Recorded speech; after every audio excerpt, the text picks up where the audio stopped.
ఏంటంటే మనకి విజయవాడను చూసుకుంటే సార్ సంహౌ హిస్టారికల్గా కూడా విజయవాడలో చాలా ఎంటర్ప్రినర్షిప్ ఉంది. కానీ సంహౌ అంటే ఈ జనరేషన్లో లాస్ట్ జనరేషన్లో చాలా సక్సెస్ఫుల్ అయ్యారు బయటకు వచ్చి కానీ విజయవాడలో కానీ విత్ ఇన్ ద విజయవాడ.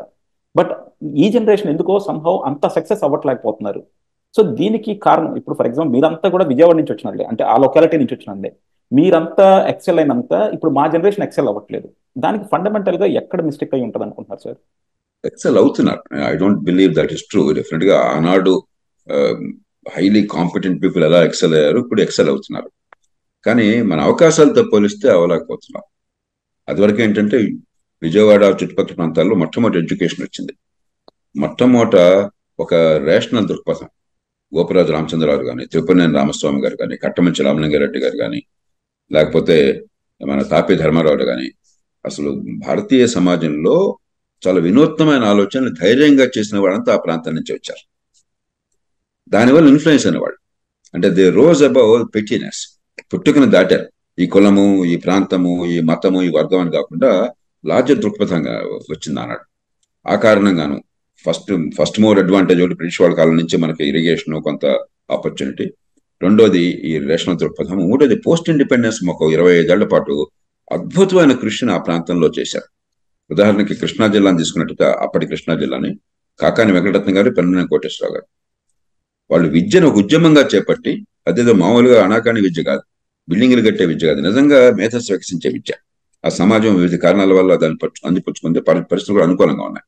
తీసుకొచ్చి సామాన్య కుటుంబాల్లో ఉన్నటువంటి మేధస్సుని, ప్రతిభని వెలికి తీశారు. వాడు ప్రపంచం అంతా కూడా ఆత్మవిశ్వాసంతో ధైర్యంగా వెళ్ళగలిగారు. కాలక్రమేణా ఏమైందంటే ఒకటి ఎడ్యుకేషన్ కొలాప్స్ అయింది, అన్ని చోట్ల అయింది, విజయవాడ ఒక చోటే కాదు, కొద్ది మందికి తప్ప.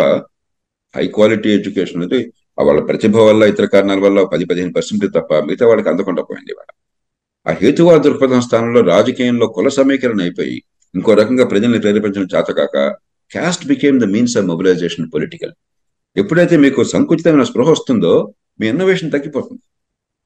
మీరు ఒక గ్లోబల్ పర్స్పెక్టివ్ ఉండి కులాలకు అతీతంగా మేధస్సుని, మెరిటోక్రసీని గౌరవించగలిగినట్టయితే, అది ఈర్ష్య అసూయ కాకుండా ఇన్స్పిరేషన్ వల్ల మనం పెరగలిగినట్టయితే ఆ సమాజం వేరు. మీరు బాగుపడితే ఏమిటంటే మిమ్మల్ని చూసి మిమ్మల్ని ఈర్ష్యపడితే, మీ కులమో, మీ వర్గమో, మీ మతం లెక్క పెడితే, దాని పట్ల ద్వేషం పెంచుకుంటే ఆ సమాజం పెరగదు గ్యారంటీగా. అప్పుడు ఎప్పుడైతే విద్య అందరికీ అందే అవకాశం లేకుండా పోయింది మంచి ప్రమాణాలది, మరి జీన్ పూల్ లిమిట్ అయిపోతాం. కొంత జీన్ పూలే ఉపయోగపడుతుంది. వివిధ కారణాల వల్ల అనుకున్నంత ప్రభావం కనిపించట్లేదు. కానీ ఇప్పటికి కూడా ఆ టాప్ లో ఉన్నవాళ్ళు, మెరిటోక్రాటిక్ గా ఉన్నవాళ్ళు, despite the system all over the world they are making an impact. But we could do much better, we could do much more. Okay sir, అదే ఇంత మీరు చెప్పారు అంటే క్యాస్ట్ సెంట్రిక్గా తీసుకొచ్చేసి కొంతమందిని లిమిట్ చేస్తున్నారు, రిస్ట్రిక్ట్ చేస్తున్నారని. సంహౌ ఆ ప్రాంతాన్ని కూడా ఫస్ట్ నుంచి కూడా ఎందుకో ఆ స్టిగ్మా ఉన్న ఎక్కువ ఉందన్నమాట. ఎందుకంటే మనం చూసాము వెరీ ఈ ఫస్ట్ మధ్య కాలంలో ఖచ్చితంగా వచ్చింది, అది నేను 100% అంగీకరిస్తున్నాను. మేమంతా పెరిగిన కాలంలో 50 ఏళ్ల క్రితం, 55 ఏళ్ల క్రితం, నేను స్కూల్ దాటింది కరెక్ట్ గా 55 ఏళ్ల క్రితం, 1969లో 13 years ఏజ్ లో నేను స్కూల్ నుంచి బయటకు వచ్చాను. అప్పుడు కాలేజ్కి, ఇంటర్మీడియట్కి వెళ్ళాను నేను. ఆనాడు ఉన్న వాతావరణం వేరు. అప్పుడు కులం గురించి ప్రస్తావన వస్తే చాలా అవమానకరంగా, చాలా నామోషిగా, చాలా తప్పుగా భావించేవాడు. ఈవేళ కులమే చర్చ. ఈవేళ కులం కాదు, గత 15 ఏళ్ల నుంచి కులం చుట్టూనే మొత్తం అసలు సమాజంలో చర్చ జరుగుతుంది. ఖచ్చితంగా to that extent there is a regression. నేను సమాజం ఎప్పుడు ముందుకెళ్తుందని నమ్మేవాడిని, కానీ కొన్ని విషయాలు వెనక్కి వెళ్తున్నమాట కూడా వస్తాను. రెండోదేమో అన్ని చోట్ల ఉన్నట్టుగానే మనీ, పవర్, మీడియా మూడు కలిసిపోయినాయి. ఆ కాన్సన్ట్రేషన్ ఆఫ్ పవర్ అంటే డబ్బు ఉంటే డబ్బు నుంచి పవర్ వస్తుంది, పవర్ నుంచి డబ్బులు వస్తాయి. It's a very dangerous wishes side. Money leading to power, power leading to without ideas, without competence, without delivery, money, power, money, ఆ ఈక్వేషన్ వచ్చేసింది. దానివల్ల చాలా డ్యామేజ్ జరుగుతున్నమాట వాస్తవం. దాని నుంచి బయటపడాలి.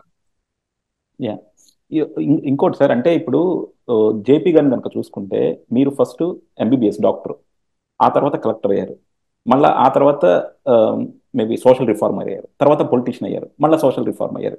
ఏంటి అంటే ఎందుకు ప్రతిసారి ప్రతి ఫేజ్లోనూ ఇలా డిఫరెంట్ చేంజెస్కి వచ్చేస్తా ఉన్నాయి? అంటే మీరు తొందరగా దాని నుంచి బయటపడిపోదాం అనుకుంటారా, లేకపోతే ఎందుకు అన్ని? లక్ష్యం మారలా. మీరు గమనించండి, నాకు బహుశా 50 ఏళ్ల క్రితం నిర్ణయం చేసుకున్నాను. 1973లో 1973లో మాకు అంకుల్ ఒక ఆయన ఉండేవాడు యుఎస్ లో. మా కుటుంబంలో ఆయన ఒక్కరే యుఎస్ వెళ్ళినవాడు విదేశాంగంలో. ఎవరో నాతో మాడితే, బాబు మీలో స్పార్క్ ఉన్నది, you come to US I will take care of you, you will grow to any level అంటే నేను ఆనాడే చెప్పాను, బాబాయ్ ఈ దేశంలో ఫెయిల్ అయితే అప్పుడు నేను ఆలోచిస్తానన్నాను. అని చాలా హర్ట్ అయ్యారు. అంటే మేమంతా ఫెయిల్ అయిపోయి వెళ్ళిపోయామా అన్నారు. నేను చెప్పాను, అది ఫెయిల్ అవడం ఉద్దేశం బతకలేకని కాదు, మీ లక్ష్యాలు బట్టి ఫెయిల్యూర్ సక్సెస్ ఉంటుంది. నా లక్ష్యం ఈ దేశంలో డెమోక్రసీ పనిచేసేట్టు చేయడం, ఈ దేశంలో ప్రజలకి మనం ఏది అర్హత ఉందో అది పొందే అవకాశం కల్పించడం. అది జరగకపోతే, జరుగుతున్న నమ్మకం నాకున్నది, జరగకపోతే తప్పకుండా వస్తానని చెప్పాను. అప్పుడు ఆయన, బాబు నేను కలకత్తాలో చాలా కాలం పనిచేశాను, చాలా సమాజ సేవలో పాల్గొన్నాము, ఈ దేశానికి 100 మంది గాంధీలు వచ్చినా మార్చలేరు అన్నారు. అప్పుడు ఆయనతో అప్పుడే అన్నాను నేను, కొంచెం అహంకారం కావచ్చు, యువతలో ఉండేటువంటి దుందుతనం కావచ్చు, 100 మంది గాంధీలు అక్కర్లేదు బాబాయ్, ఒక్క గాంధీ వస్తే చాలా, ఆయన వచ్చి వెళ్ళిపోయాడు. If we really work hard collectively with good sense we can make a difference అని చెప్పాను. అప్పటికిప్పుడు నేను నమ్ముతున్నాను. కాబట్టి మనం ఆ సందర్భాన్ని బట్టి మనం ఒక వెహికల్ కాడుకుంటాం. డెస్టినేషన్ మారదు, డైరెక్షన్ మారదు. అనుభవం నుంచి కొంత పరిణతి వస్తుంది తప్ప.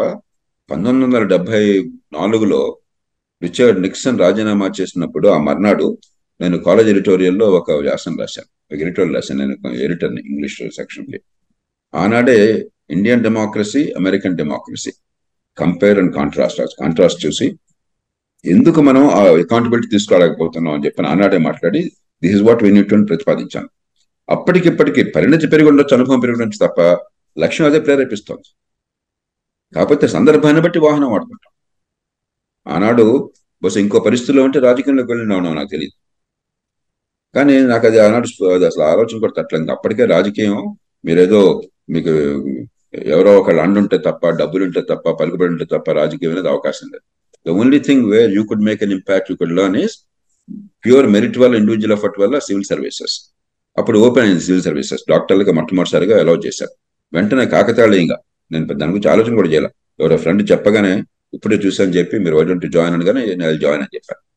దానిలో నా అదృష్టం కొద్దీ నేర్చుకున్నాను, మిగతా వాళ్ళందరికంటే ఎక్కువ చేశాను, నా పేరు ప్రజల్లో వచ్చింది, ప్రజల్లో అభిమానం పొందాను, అన్నిటికంటే ముఖ్యం నేర్చుకున్నాను. ఒకసారి నేర్చుకున్నాక ఈ దేశంలో ఏం కావాలన్నది you have to work for that. Civil servant has no business to change the system, it is the citizen's role, it is not civil servant. Civil servant manages the system as it is. నాకు అది అర్థమైంది. Civil సర్వెంట్లో కొనసాగితే నేను ఎవరు కాదని వాడు కాదు, ఎందుకంటే నాకు అప్పటికే పోలంత పేరు వచ్చింది, ప్రఖ్యాతి వచ్చింది, మిగతా వాళ్ళతో పోలిస్తే చెట్ల చాటు ఆదం చెట్టు మహావృక్షం కాబట్టి చాలా సాధించానన్నటువంటి కీర్తి ఉన్నది. అన్ని పార్టీలు నా పారంగా గౌరవించినాయి, హాయిగా ఉండొచ్చు. కానీ దేశంలో మార్పు కావాలంటే you have to be part of the process of change. అందుకని I have to come out. వచ్చిన తర్వాత ఈ దేశంలో ఏ సంస్థ చేయని మార్పులు తీసుకొచ్చాం, కానీ అవి చాలా నాకు అర్థమవుతుంది. I never deceived my self, అప్పుడు కానీ ఇప్పుడు కానీ. కొంతమంది ఒక చిన్నది సాధించి జీవితం అంతా దాని గురించి మాట్లాడతారు, దాంతో దేశం అంతా మారిపోయిందని భ్రమలో ఉంటారు. I never had illusions. ఇది ఇట్స్ లైక్ గ్రాండ్ ఆర్కిటెక్చర్. ఒక పెద్ద కట్టడం కావాలంటే ఒక కాలం అవసరం అవుతుంది, ఇంకో బీమ్ అవసరం అవుతుంది, మరొకటి అవసరం అవుతుంది. ఏ ఒక్క కాలమో పూర్తి కాదు. నాకు చాలా స్పష్టత ఉన్నది, ప్రతి చిన్న లేక పెద్ద మార్పు ఎక్కడ కాలం పడుతుంది, ఎక్కడ బీమ్ పడుతుంది, ఎక్కడ ఏది అవుతుంది, మిగతాది ఇంకేం కావాలి, స్ట్రక్చర్ పూర్తిగా ఇంటిగ్రేటెడ్గా ఉండాలంటే. అది నాకు 100% అండర్స్టాండింగ్. అందుకనే అచీవ్మెంట్స్ పట్ల కూడా నేను ఎప్పుడు కూడా పొంగల. చాలా మంది అద్భుతాలు అనుకున్నవి నాకు పెద్ద అనిపించాలి, ఇది అవసరం, మంచిదే, 1 స్టెప్ ఫార్వర్డ్, దట్స్ ఆల్ అని చెప్పాను. అది అర్థమైన తర్వాత ఇందాక చెప్పాను కదా పొలిటికల్ పార్టీగా ఎందుకు రావాల్సి వచ్చిందో, అది వచ్చాం. పొలిటికల్ పార్టీలో పాఠాలు నేర్చుకున్నాం. అగైన్ నా పొలిటికల్ పార్టీ కనుక పెట్టకపోయినట్టయితే బహుశా నాకు ఆ డెప్త్ ఉండేది కాదు. ఫీల్డ్ లెవెల్లో నిజంగా రాజకీయం ఎంత ఇరుకున పడుతోంది, ఎంత ఇబ్బంది పడుతుంది అని చెప్పాను, ఆ డెప్త్ ఉండేది కాదు. Now I have deep understanding and depth. యాక్చువల్గా what happens at the grass roots level. Political పార్టీని తిట్టడం తేలిక, అక్కడ సమస్యలు ఏంటని చెప్పిన అర్థం అవుతుంది. ఎప్పుడైతే మరి ఈ ప్రాసెస్ వల్ల శ్రమ తప్ప ఓటు పడదు, మనకి మార్పు కావాల్సిన స్థాయిలో నా పదవులు కావాలంటే దానికి పద్ధతులు చాలా ఉన్నాయి. ప్రతి మేజర్ పార్టీ నాకు ఆపర్చునిటీ ఇచ్చింది, నన్ను ఆహ్వానించింది. నేను ఎప్పుడు దాని గురించి పాకులాడు, మార్పు గురించి పాకులాడాను. కాబట్టి మార్పుకి దోహదం చేసే అవకాశం కనిపించినప్పుడు we don't want to waste energy there. And even now political పార్టీగా మానేసిన తర్వాత we bring about so many changes. ఇవాళ దేశంలో ఫిస్కల్ ప్రుడెన్స్ కానీ, ఓల్డ్ పెన్షన్ సిస్టమ్ లాంటి మూర్ఖపు ఆలోచన అనకడానికి కానీ కారణం ప్రధానంగా లోక్సత్తా చేస్తున్న పోరాటం. అంచేత అప్పుడు కానీ ఇప్పుడు కానీ దేర్ ఆర్ సిగ్నిఫికెంట్ అచీవ్మెంట్స్. ఒక వాహనం మారింది తప్ప ఆలోచనలు కానీ, డెస్టినేషన్ కానీ, పద్ధతులు కానీ ఏమి మారలేదు.